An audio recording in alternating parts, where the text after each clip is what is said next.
What's going on, guys? Welcome back to the Sports Weekly podcast. I'm your host, Christian Royston, joined by my co-host, Logan Shanks. We're got a busy day ahead. Bowl games were announced. Iowa State has been awarded the Liberty Bowl versus Memphis. So, initial reactions, I know I had a lot of thoughts. What about you? This was one that was definitely circled on my, projections as one that was likely for Iowa State to be landed in. Second time in 6 years, second time under Matt Campbell. And it's almost kind of like a storybook. This is like another chapter if you're flipping through Matt Campbell's, career at Iowa State. The Liberty Bowl was his first bowl game, first bowl win. And that was with, a young team in Brock Purdy and Breece Hall. And now you have another young backfield in Rocco Becht and Abu Sama. It just seems like Iowa State really repeating history with this selection. Mm-hmm. Yeah, no, it's, I think going into Sunday when it was announced, I had kind of already had it penciled in as the Liberty Bowl. I was kind of like hearing all this buzz around. I think everybody was like, ooh, there's a good chance they're going to the Liberty Bowl, but it wasn't set in stone. So when it was announced, I was kind of like, oh, well, kind of underwhelming. Yeah. It's kind of what we expected. Mm-hmm. I think it's a good bowl to go to, but yeah. I think what's more underwhelming is the opponent going up against Memphis again, and we'll talk more about Memphis later. But, it's always good to obviously get into a bowl game. That's money for the program or the university, and especially for a young team to just be going to a bowl game in general is great. But, it's definitely going to be another interesting game as the last time they went there in 2017. Very close game, 20-point game in the favor of the Cyclones, and I think it's going to be pretty similar, just kind of from what I've seen from Memphis and their schedule. But overall, just not very surprising that we got the Liberty Bowl, or that they got the Liberty Bowl. Just more surprising that they're facing off against Memphis again in Memphis, Tennessee. I know. It's going to be a weird mirror game, but, it should be an interesting, I guess, like tester of where this team is. I think Memphis obviously isn't – it's not going to be like a extremely difficult game. It's not going to like they're taking on a top 25 team. But Memphis is also, not a scrub either. Like they have 9 wins for a reason. They've only dropped games against honestly solid opponents. I think we were looking over their schedule, and yes, they weren't really blowing out like crazy good opponents, but their losses were a close one to Missouri, who was a top 10 team. They lost to Tulane and they lost to SMU, both teams that finished the year in the top 25. So, Memphis is a team that has good losses, and they're a solid team. So it's definitely one that Iowa State's going to have to take advantage of the amount of time that they have to get ready for the game and just, come into it fully prepared to fight for a win. And from what I've seen from Memphis, I think they're really experienced offensively. Just looking at it right now, their quarterback is, starting quarterback Seth Hannigan, a junior, has obviously been with in this offense for a while now, it looks like, and 3,500 passing yards, 28 touchdowns to just 9 interceptions. He's been the starter for what it looks like 3 years now, and he's just gotten better and better. So that's going to be something that Iowa State's going to have to deal with, obviously. And they just have dudes all around. And again, I know this is against guys, in the American Athletic Conference. And what is kind of confident, or is making me confident that Iowa State's going to win, is that we've seen what Iowa State can do against a similar, team that was in the American Athletic Conference in Cincinnati. And they blew the doors right off of them. But I think this Memphis team is far beyond better than a Cincinnati team, which kind of was struggling when Iowa State went up against them. And like I said, I think Memphis is at a really good point in their season where, they're scoring 40 points a game almost every game because their offense is just so explosive. Yeah, I was going to say, they honestly have a solid offense. Granted, they aren't going up against insanely difficult or, super good defenses. And I know Iowa State's, you can say that most of the defenses Iowa State went up against weren't top tier either. It's not like they're playing in the Big Ten But I think that Memphis has shown that they can score points pretty much at will. I mean, they're putting up 40 regularly against, even their losses. Like, they're still putting up, like solid numbers. They're scoring touchdowns. They're not rolling over and putting up 0 points. They're making games close. They're putting up, getting up into the 20s at least, getting almost over 30 in every loss. Like this team can actually score, and I think Iowa State's defense has shown that, it maybe isn't all together at times. So if the defense cannot, come out here and stop them from scoring, then this might be a shootout pretty quick. And those losses that you talked about, while they are good losses, a lot of their wins haven't really been great wins. You've seen Iowa State kind of blow out teams like BYU, Cincinnati, Baylor, whatever. And, Memphis is barely winning games at home. At home against Boise State, you only win by 3. On the road against North Texas, only win by 3. At home against South Florida, you have to go into a literal shootout, 59-50. I mean, that you have to put up 59 points to beat South Florida.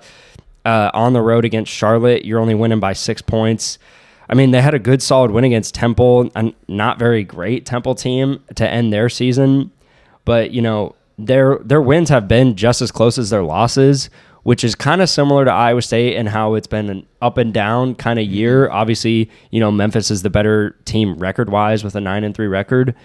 But I think that is more, that should be more inspiring for Iowa State a little bit, because they know that while this team record-wise is better than them and maybe they're more developed on offense, they still, obviously have a chance in this, better than most people would think when you're looking at a team that's, 7-5 compared to a team that's 9-3. And I know that Memphis has been a team that's been on my radar for a minute now, especially, looking at, voting in polls and stuff. Like, after, going into that Missouri game where, a 3-0 team, I believe, taking on another 3-0 team and barely losing to a Missouri team who, ended the year as good as they did.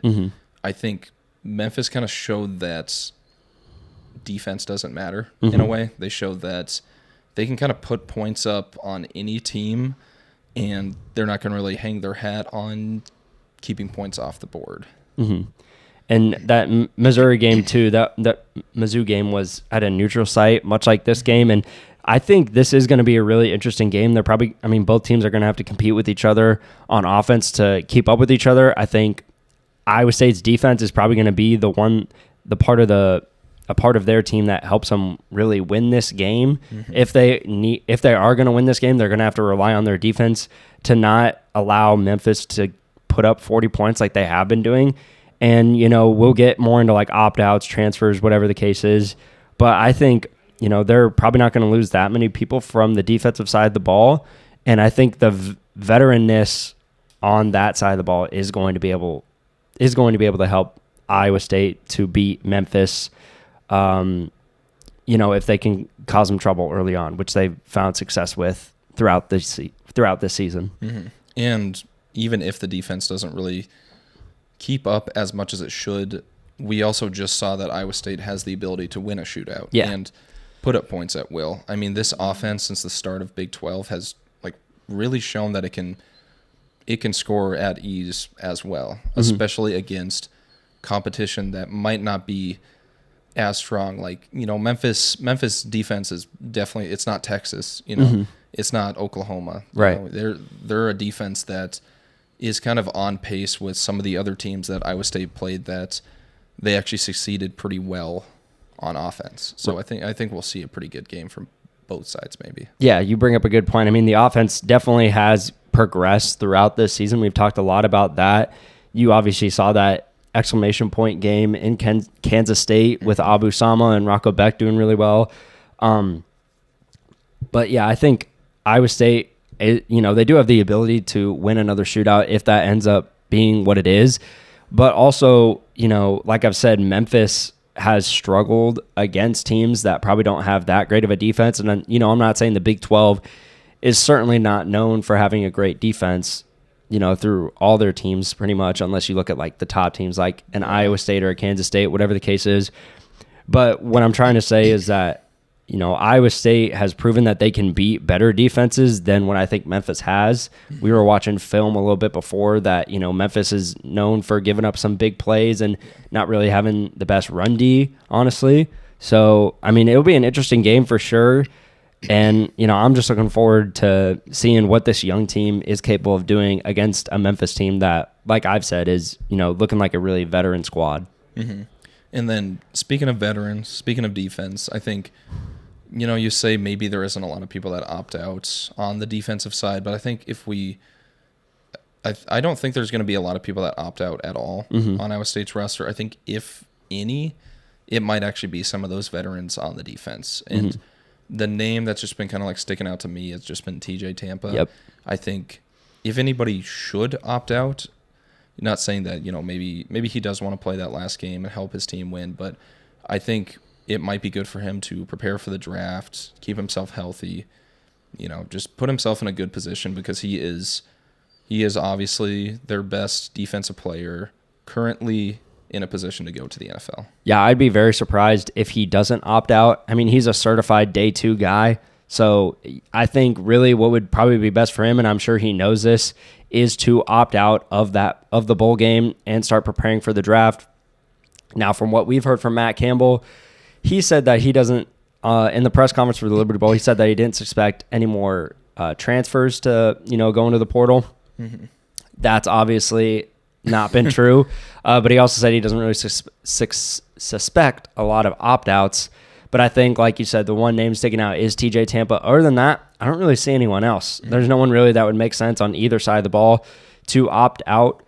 Maybe if he wants to, a last hurrah. He started his journey at Iowa State, play these 4 years, and then just, play this final bowl game, walk out with a win, and with Iowa State in a better place than, where it was last season. I wouldn't be surprised by that, but I would be even more surprised if he wants to play, honestly. Mm-hmm. I think, I think the only other person that I could also see opting out would maybe be Gary Vaughn, just because he is one of the older guys, and he's also somebody that, he might have people eyeing him from the NFL, maybe not a day 1 or day 2 guy, but, we have seen a lot of guys who have been picked up who have just been picked up because they've played a lot. You look at like Anthony Johnson was obviously a great player, but also he had the experience, which is why he was drafted to a team. You look at Orion Vance, who got picked up after last season because he also had experience. I think you look at these guys who are like the really old veterans on the team and who, maybe want to give themselves a break near the end of the season. Yeah. I think Vaughn's a guy that sticks out. And another guy that comes to mind is Chase Allen getting picked up by the Bears. When he came out, that's just a guy that's seen a lot of football. I can see that maybe happening with Gary Vaughn, but really I think he seemed like the type of guy that's been grateful for, just being able to play his 6 years at Iowa State. And I think he probably plays this bowl game, sticks with it, being that anchor on the defense. Maybe it could happen, but I would for sure say that TJ will probably opt out, and I would be surprised if he doesn't. Yeah, I actually did not realize he's been here for 6 years. He's seen the ups and downs. Maybe he does need to opt out. Just take a breather. Was he here? So he was here for the first Liberty Bowl, right? Or was that? He was here in 2018. Okay, so he just missed it. So he almost starts with the Liberty Bowl and then ends with the Liberty Bowl. That'd be kind of crazy. That would be. But now he hasn't been in the first one, so why not sit out the last one? Exactly. So this will be his, 4th bowl game then? Yeah. Probably. Yeah. But enough of the opt-outs. I think, you talk about the veterans on the team and how, it is good to win a bowl game, but I think there's almost this, like, a better importance in a way of what the bowl game actually provides. And that's just having one extra game in the season for a young team like this to get real reps, especially against non-conference opponents, but also for younger guys to have that extra month of practice, just going up into the bowl game. And I think even if they lose this game, especially with guys on the offense and, on both sides of the ball, really, it should be a great experience that they're going to this. They're getting those extra practice reps, playing another game, just getting that more, getting more experience, because going to next year, that's going to pay off. Jamie Pollard and Matt Campbell talked about that.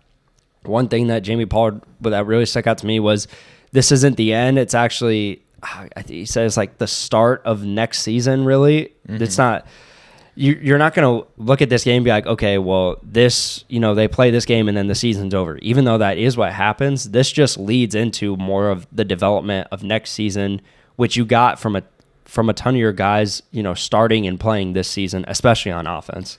Yeah, like the season ended against Kansas State in a way. Like, you don't really count this game towards much. Yes, it counts towards like the record at the end of the year, but I think, Pollard's right. This is a really good developmental game, especially for all the young guys. I think we'll obviously be seeing Rocco get more time out there. We'll see Abu get more time as a starter, which should be interesting, should be fun. We'll see some of these other like young receivers come back. We'll see, a lot of the young guys on defense too come back, and they'll have this extra game, this extra time of practice, and it'll almost feel them going into the off season, going into the spring season. Right. And yeah, that's just really all you want from your team. I'm sure when Matt Campbell and the rest of his coaching staff, when they learned that, when they became bowl eligible, at that point, it's just about getting your guys more experience. And I think you saw that in the last couple of games. You lose against Texas and was kind of a tight game in the first half, but then, you go to Kansas State and get that 7th win. I think that just proved even more that they're ready for this bowl game and for next season, which I'm actually going to look at their schedule for next season because I forget what their non-con games are outside of Iowa.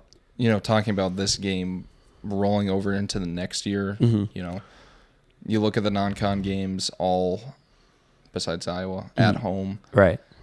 I think it'll just give them more reps against, teams that aren't what they're going to be seeing on a regular basis. Yeah, you're going to be going up against different defenses. Obviously, you're going up against a defense from the American Athletic Conference, and then rolling into that next year, your first game's against North Dakota, then on the road against Iowa, then back home against Arkansas State. I think, you're just looking at more practice time and just another live game to play with your young offense, young team in general, like I've said. And it would just be, I'm sure it would just be awesome for them for this to ignite their next season by getting a win in a bowl game, which Iowa State has not won a bowl game since that Fiesta Bowl back in 2020. Which was a big win anyways. Oh, yeah. I mean, it was a big win, but then, you go into the next. You go to Cheez-It Bowl, 1-8 in conference play. I mean, we've been down this street. It sounds like a broken record over here. Yeah, so I guess all you can really do is just wait for the bowl game to happen and, just see how it unfolds, see what momentum they actually get out of it, especially, bringing back a lot of people. We'll get into the transfers later, but I think obviously the big announcement this week was two more really deserving guys getting their scholarship. Yeah, and the guys that you're alluding to is Drew Surges and Caleb Bacon. Both got put on scholarship this week. And I think that's just awesome. Those are two guys that really have proved themselves over this year. They've been big impact players. And, I'm not sure about Drew, but I know Caleb Bacon is an Iowa guy from Lake Mills. And, I think he really proved it in that first game against UNI that he deserved to be on scholarship. And with Drew, he made some more impact plays at the end of the year. The one that sticks out is that forced fumble against BYU on the kickoff. So, that's just awesome for them. You see Iowa State doing stuff like this all the time. You saw it at the beginning of the year with Ben Nickel. And, no one comes to mind that's more deserving than these two guys. Surges is from Illinois, Chicago. Freshman, true freshman? Yeah, yes. Looks like it. Wow. Yeah, so, you talk about his impact in the BYU game. He also came up real clutch in that Kansas State game, too. Oh, yeah, he had that big tackle on the sideline. Yep. Yeah, and I think he showed that he's a guy who has like fight in him. Same with Caleb Bacon. Bacon had 2 passes defended in that Kansas State game as well.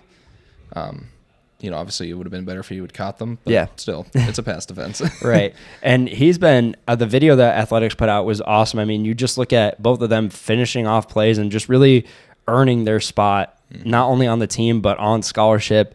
You know, the one that sticks out to me is when Caleb Bacon gets a sack in that Oklahoma State game, and he is just fired up afterwards. So, I mean, that's just awesome. And maybe we could see Surges get, you know, his way worked into that NIL deal with Bacon. I don't know how that would work, but we'll just have to see if the talks get going. That might be a weird word to fit in there. They made love it work, so yeah, I think I wouldn't know. We'll leave that to the higher up minds. Yeah, I don't. I'm getting a degree in journalism, not marketing. So yeah, that's for sure. I'll leave it to them. And then, you know, maybe going off the talking about guys that maybe haven't seen a lot of playtime, but these are the guys that took an opportunity of it. I think we'll talk about the transfer portal here, where guys are maybe wanting to get their opportunity, but just not at Iowa State. Right. And what's kind of stuck out to me is the guys that haven't transferred yet. The guys that we were talking about last week, that was Jeremiah Cooper, and I thought maybe Jalen Knoll might have. But, you know, you're already, is it today was when people got to put their name in, Tuesday the 5th, or was that yesterday? Yesterday the 4th. Yeah, that's right. I mean, it's been a day, and we haven't heard much else from the big guys. And I think, you know, I think those guys are probably still going to be here. I think, you know, Cooper, he tweeted something like locked in for life. I think he's somebody that he's found success, so I think he wants to keep that success going, especially you might see some turnover on the defense, so he might get, you know, more reps, more play time. And then I think you see like Jalen Knoll really hasn't shown much, I guess, interest in entering the portal, especially over social media. I know some of the other guys, when they were kind of on their way, like Eli Sanders, you look at some of the other guys, they're over there tweeting out everything. They're reposting everybody's transfer stuff. I think those are the guys that did kind of want to get out there and get their name into a different program, maybe somewhere that might fit them better. Right. And those are also, I mean, most of these guys that are getting in, you know, you look at guys like Miles Norwood, they haven't really gotten a ton of playing time. And like I said in last week's episode, if you're not getting playing time, you know that you're talented and you want to go somewhere else. I think that's completely, you know, it's completely fine. That's awesome for the athlete taking a chance on themselves, because that's ultimately what being, you know, a college or a professional athlete is like. You have to take chances on yourself and go somewhere that you think is better for you. And I won't repeat a ton of what I said last week, but, you know, yeah, I'm kind of surprised that, you know, guys like that I thought Jeremiah Cooper, who were going to enter the portal, haven't yet. And really the only thing that I thought was because he signed with an agency, and I thought maybe it was alluding to him going to transfer, but it could also be NIL stuff, which, you know, we can't really, I guess there's no real telling what's going on in their minds or what they're planning to do. Yeah. You know? And I think especially I think a lot of the big names are kind of done transferring. I think that'll happen before the portal opened. We saw the running backs go. Yeah. That was kind of expected after the Kansas State game. We saw Deshaun Hanukkah, who might be one of the best players coming out of Iowa State, going to a different school. I know he is kind of near the top of the tight ends, entering the transfer portal. He was pretty solid in the 2022 season, although not a great season. He did have quite a few impactful plays. And then, you know, we've heard stuff from like Travion McGee before, who a lot of potential, kind of a younger defensive back.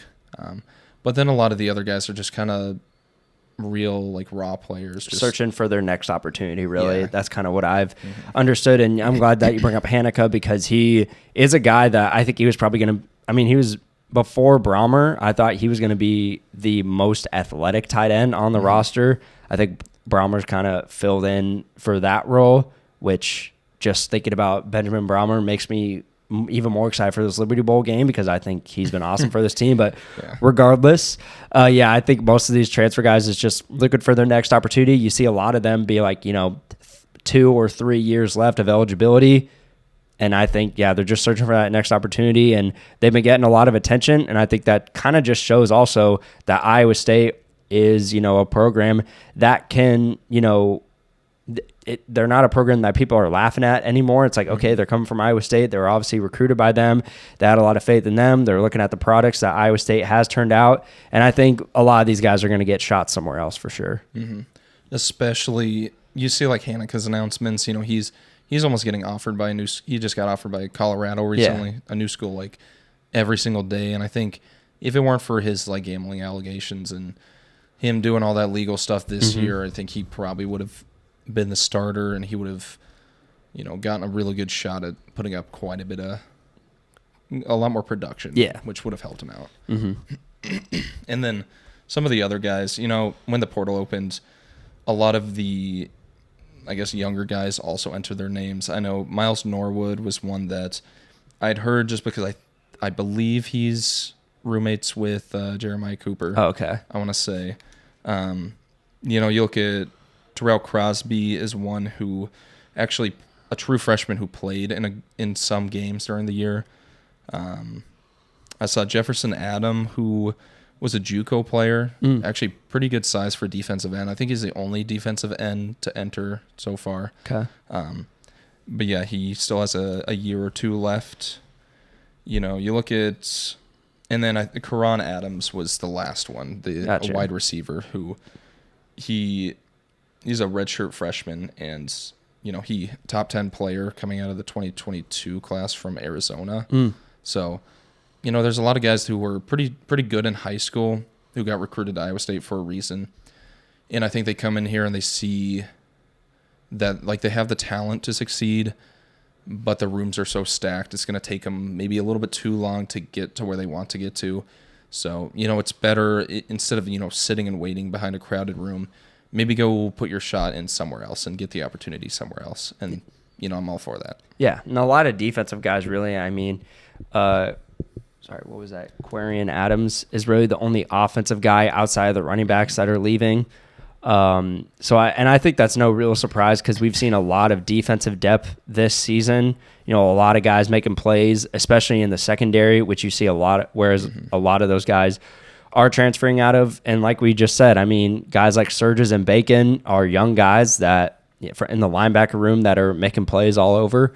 But yeah, repeating what you said, just credit to these transfer guys that are taking a chance on themselves, and they definitely have a shot outside of Iowa State. They were, heavily recruited. A lot of these guys really great coming out of high school, and they're just looking for that next opportunity to, make it to the next level. Mm-hmm. But the big standout thing to me, maybe the last thing we'll talk about the transfers, is just not only how young the team is, but also I think with it kind of wrapping up, a lot of the starters are most likely going to return. I think I'd be very surprised if someone like Rocco Becht left, or if Jaden Higgins transferred again. I'd be surprised if Abu transferred. I don't see him doing that. Like a lot of these offensive players are most likely going to stay. And then a lot of the defensive players, like Bo Freeler is a solid guy who's going to start again. J.R. Singleton, another guy that loves the team and who's going to start again. I think on both sides of the ball, you see how young the team is, and you see that they've obviously bought into the culture, and they're probably going to be here for a while. And I like that word that you said, that phrase, bought in. Because I think if you have another season like last year, a lot of these guys, you're going to see guys like Rocco want to transfer. Abu probably wants to transfer too.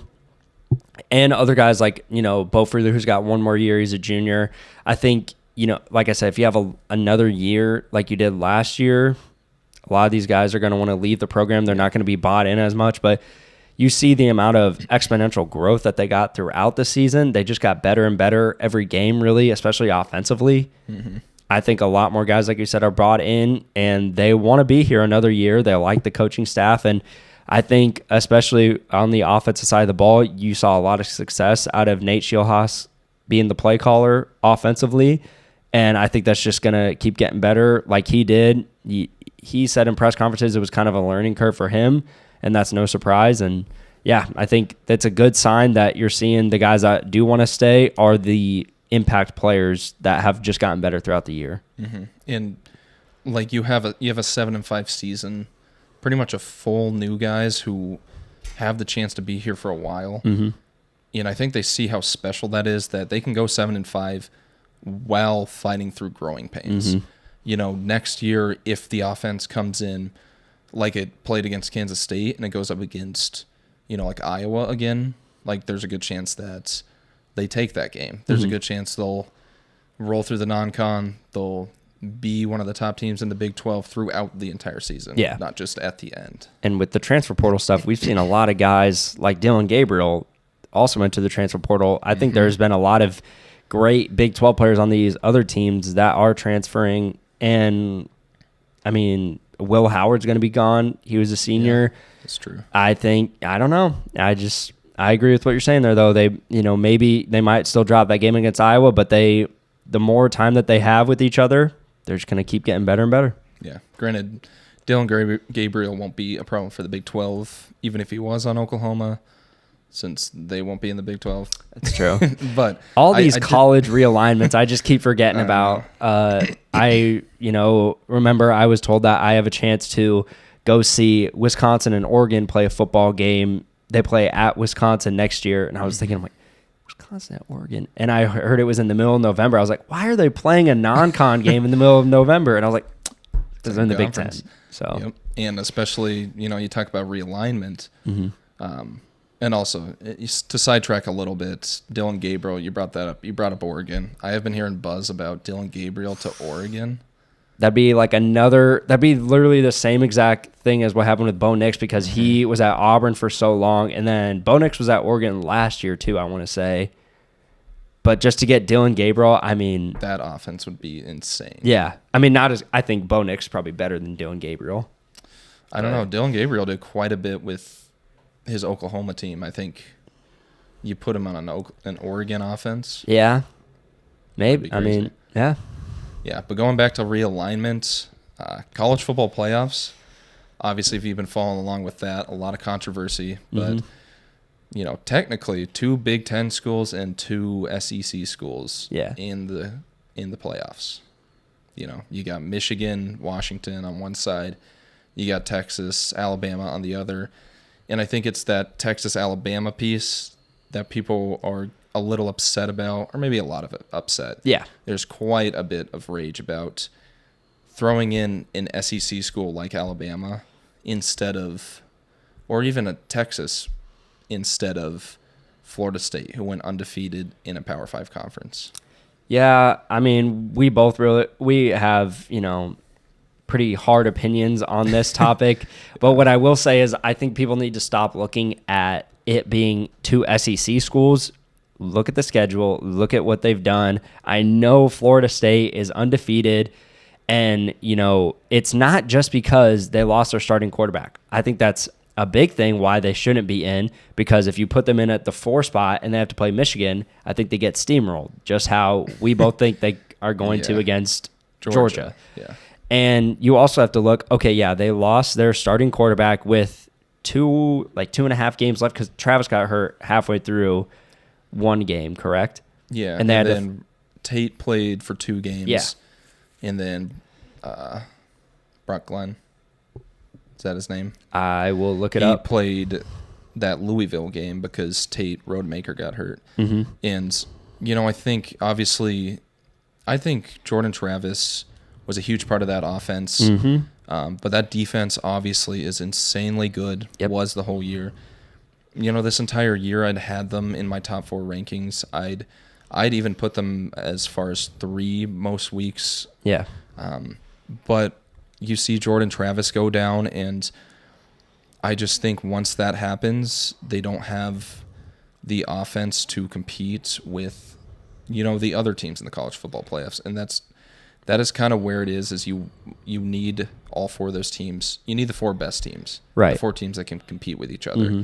Because at the end of the day, it's a business, and you want the 4 teams that are going to provide the best viewing experience for the audience. Right. Because that's what brings in money. And we talked about this, that you think, and I agree with this too, that it should be the 4 best teams, not the 4 most deserving teams. And even if you want to go with deserving, I know Florida State's undefeated, but against who?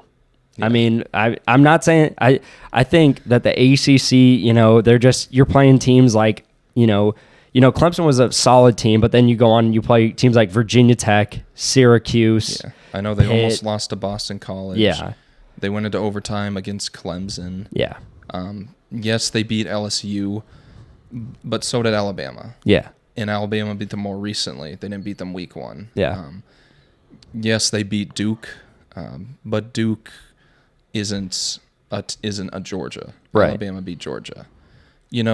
Alabama, you can complain all you want about SEC schools being put in the playoffs, but Alabama was just clearly the better team recently. Right. They've been steamrolling teams. They've beaten more ranked teams. They've beaten higher ranked teams. They just beat the number 1 team in the country to win the SEC. Their only loss is to Texas, a number 3 team in the country, whose only loss was to Oklahoma, Right. a top 25 team. Yes, Florida State went undefeated, but Alabama only dropped 1 game. That's 1 game difference. Yeah. And if you just look at even the last 3 games, they beat the bricks off of North Alabama at home, as you should. Mm-hmm. But then you only beat a bad Florida team by 9 points. And then in the ACC championship game, you beat Louisville by 10. And not just by 10, you only score 16 points. You only score 3 in the first half. I don't want to see that. As a viewer of the college football playoffs, I don't want to see that team play Michigan when we can rather see Alabama versus Michigan, which I think I keep going back and forth, who's going to win that game. I couldn't tell you what my prediction is right now, but I think that's way more entertaining than just being like, okay, Florida State's going in, they got to play Michigan, probably going to lose. Mm-hmm. And that's just something that I don't really look forward to. Yeah, and we can talk about, underdog stories all day long. I think, yes, Florida State did everything in their power to make the playoffs. Mm-hmm. They set up their schedule. Yes, they scheduled 2 SEC schools, but Florida wasn't the team to schedule. Right. I'd hate to break it to them. Yes, they went undefeated, but you got to prove that you can compete with other big teams as well. Right. I think, and you talk about that underdog story, anybody can win the national championship. The underdog this year is Washington. Yeah.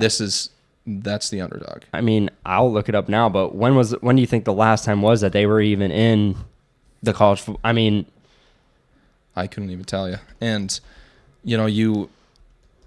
it's almost you don't really want 2 underdogs. I mean, TCU was the underdog last year, and they got absolutely whooped by Georgia.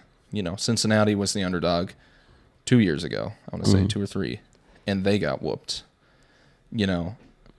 Rarely does the underdog make it all the way through. Right. And I think, that's what people are getting caught up in. They think Florida State might have this chance. Mm-hmm. They might have had a chance to win it with Jordan Travis. Yeah. But, yes, if Tate Rodemaker comes back, you have more of a chance than your 3rd string. But you still have to get over teams like Michigan, right? Like Washington, like Texas. I think what happens is, okay, let's say Travis doesn't get hurt. They still go undefeated. They probably win against, Florida and Louisville way more in more impressive wins, because that is what you need to do, is you need to have more impressive wins. I know the schedule is the schedule, and sometimes you have to rely on what other teams do in their schedule, whether, how much they beat a team by, whatever the case is. But if you beat Louisville in the ACC championship by like 3 touchdowns or like 24 points, whatever, I think in. Yeah, you're in. And I think Texas is probably the one that gets smited out, and Alabama is in. So then you have Michigan, Washington, Florida State, and Alabama. And I'm fine with that. I think that's fine. I just think Alabama screwed everything up for everybody. Yeah. If they had just lost to Georgia, Georgia's in, Florida State's in. You have 4 undefeated teams in. Yeah. Florida State's in. I think I said, everybody's happy. Yeah. But Alabama had to lose. Alabama's always the villain. And I think, that kind of brings up, you talk about kicking Texas out maybe. People are also talking about, was Texas' schedule good enough to warrant them making the playoffs? Yeah, I mean, if we look at Texas' schedule and they are playing these Big 12 teams, really their toughest games were I don't even think they played Kansas this year, and their only loss was to Alabama, and they beat Oklahoma pretty well, I want to say. So they lost to Oklahoma. Oh, that is their one loss, though. That is their one loss. Who at the time was one of the best teams in the nation. So it's true. They beat Alabama. That's the thing. I flipped that. They beat Alabama, lost to Oklahoma, which kind of weird. I thought that'd be. They beat Kansas. Mm-hmm. They barely lost to Oklahoma. Mm-hmm. They beat Kansas State, yes, in overtime. Uh-huh. They beat Oklahoma State. They didn't beat Oklahoma State. They whooped Oklahoma State in the Big 12 championship. I would say I'm just more intrigued to watch them in the playoffs, especially against Washington, who I think personally, both these defenses are not good, not that great. I mean, you even saw with Washington, they still let up a lot of points to Oregon, who, Oregon's a great team, don't get me wrong, but Washington this whole year has kind of not had a great defense. So I think this is just going to be the clash of two really good offenses. Yeah. And, you talk about, the Big 12, it kind of has a similarly, maybe it's a more competitive conference this year. It's been more competitive than the ACC. Right.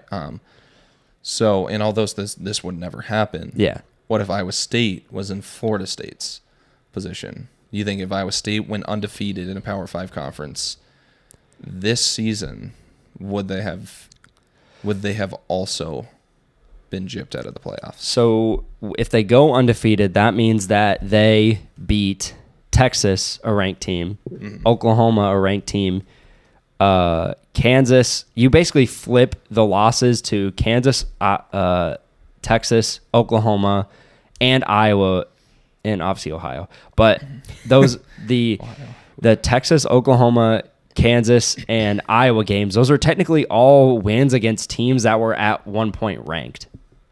Yeah, and I guess that's fair. They'd have better wins.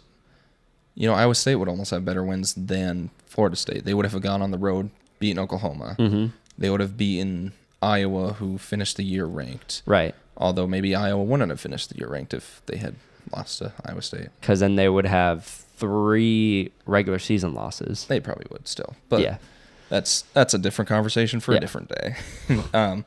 They would have beat a ranked Kansas State, or ranked Kansas team at home, ranked Kansas State team on the road, and a ranked Oklahoma State team in the championship game, probably still. Yeah. Ranked Texas team at home, and I think maybe at that point you'd almost think, if Iowa State's at the top of the Big 12, maybe the Big 12 isn't as competitive this year. Maybe, yeah. But that's just where you kind of, when you let into this, that would never happen, because that's the reason why Oklahoma and Texas are leaving, is because they're just at the top of the Big 12, and they have been like that for the last couple of years. Yeah. And, there's a good chance that, maybe Georgia and Alabama would have been put in over Iowa State. That would have caused even more uproar. Right. But I don't know. I think we kind of saw that experiment with TCU last season, and while they did win in the first round, then they got smoked by Georgia. So even if, Iowa State is that 4 seed, they got to go up against a Michigan. Maybe Washington is the 1st seed. I don't know, but I think Iowa State would be the pretender in that scenario. Yeah, and it does suck. Florida State, they did everything right. Mm-hmm. They won every game. They did everything they could do. Yep. Like, they couldn't do anything more. Right. They scheduled their season the way they thought would give them the best chance to make the playoffs, and then they won all those games. Right. There's nothing more they could have done. It just so happens that when everything was done, when everything was settled, they just weren't a top 4 team. They weren't one of the best teams. And it's like I said, I mean, yeah, they think they did everything right that they could do. They won out. But ultimately, you just have, if you want to get into the conversation about more deserving teams, I personally just think there's teams that deserve to win more. You can look at wins and losses, that's fine, but you have to look more into those wins and losses. Mm-hmm. And yeah, it sucks, Florida State not getting in. I still think they're a great team, and being the 5th seed and going up against Georgia, I think is still nothing to be disappointed about. Obviously, when you have your sights set on the CFP, it's a little different. I'm actually going to look. I don't know if Travis is what year he is. So yeah, he's a senior, so that sucks. Yeah. But maybe he'll come back. You know, they missed the playoffs. Nothing more you can do. You can complain about it all day long. You missed the playoffs. You're playing Georgia now. You know, right? This is your national championship. Yeah, prove why you should have been in. If Alabama had lost, this is the team you would have played. Yep. You know, you're going up against who probably should have been the number 1 team in the nation going for another national championship. So this is your underdog story. Yeah. If you can beat Georgia, I think everything's out the window. I think you'll show the world that, yes, you deserve to make the playoffs. This would have been your year.